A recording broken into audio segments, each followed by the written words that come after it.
all to the second part of AMAR JIBON as a proto-feminist text. In the last video, I have discussed about women emancipation in India and its three phases. I have also made it clear that AMAR JIBON was written before feminism entered into Indian vocabulary as a word of action. I have also discussed the second and third phases of women's writing. So now, first I will speak about the first phase of women's writing.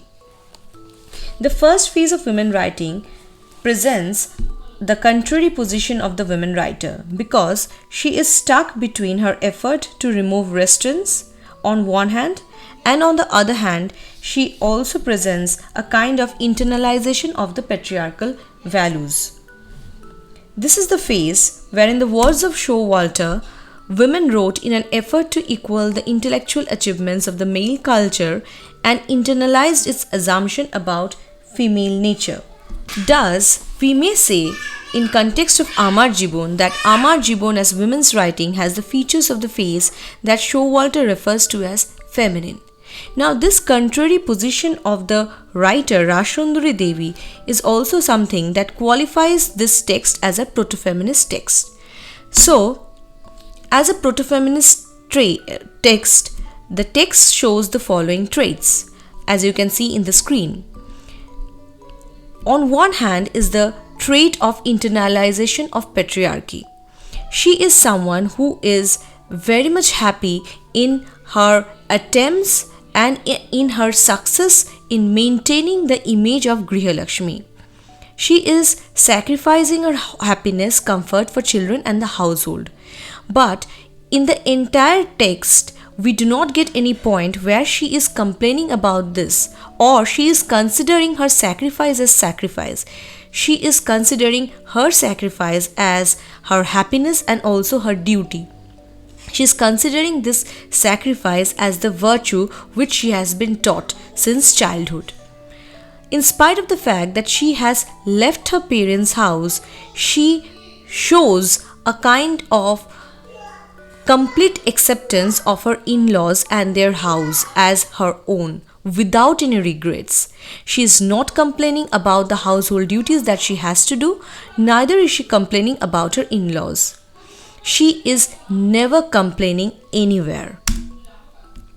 She only makes small efforts of transgression. This is the second trait that we can notice, which is a contrasting position to the internalization of patriarchy that happens within her or that is presented in the text through her character. So what are the small efforts of transgression? The small efforts of transgression that we find in the text are that she is voicing her ill fate, contrasting that with that of a son in context of her inability to be with her mother. Now, one thing one should keep in mind is that she is not speaking any ill about her husband or about her in-laws.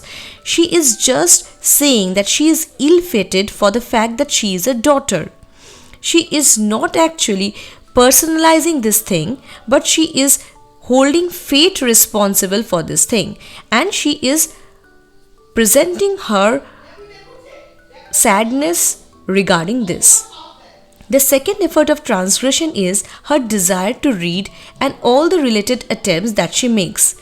Here, to a certain extent, she is actually transgressing the lines of virtue because she is stealing from the Chaitanya Bhagavat. She is hiding that. She is hiding this entire thing from her in-laws and from her husband. So this is the second biggest effort of transgression that can be seen in her character or in the text. Now, if we talk about her desire of reading and writing, which is coming out of a desire to read Chaitanya Bhagavat, we can see that this can be related to the proto-feminist tradition found in India during the time of Bhakti movement. In the description box, I have provided with a link to a video which you can check related to this. But well, let me touch this aspect a bit. The Bhakti movement shows a proto-feminist tradition where religion was used by the female saints like Mirabai to liberate themselves from the shackles of patriarchy. Mirabai rejects Sati for she says that she is married to Lord Krishna. So here also you can see that this virtue of religion or the fact that she is a devout housewife, this thing is used to elaborate or to support the validity of her desire of learning to read and write. So this is something that is perhaps related to the proto-feminist tradition, or that is coming out of the proto-feminist tradition consciously or unconsciously. Or maybe the women character, that is Rassundari Devi, the protagonist, the writer of the autobiography, is someone who is finding a kind of pacified way of presenting her desire or presenting the clarification of her desire to a certain extent.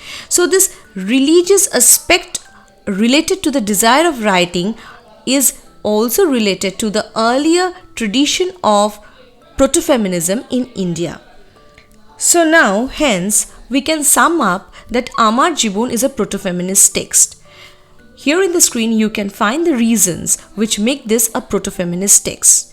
The first thing is that it is written before the beginning of feminism in India.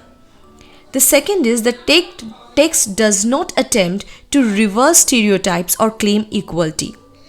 The third point is the women writer as the protagonist of the autobiography had internalized patriarchy and hence holds on to the virtues and stereotypes attached with women by patriarchy. She is someone who is maintaining the image happily of Griha Lakshmi, the virtuous good woman.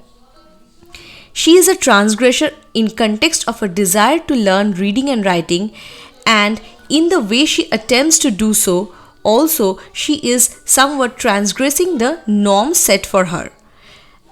She voices her dissatisfaction with the fate of women as daughters.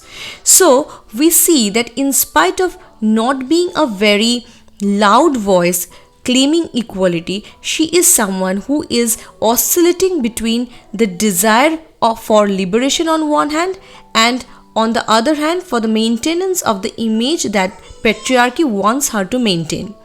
So this makes this text a proto-feminist text because this cannot be considered as a feminist voice the way we understand feminism now.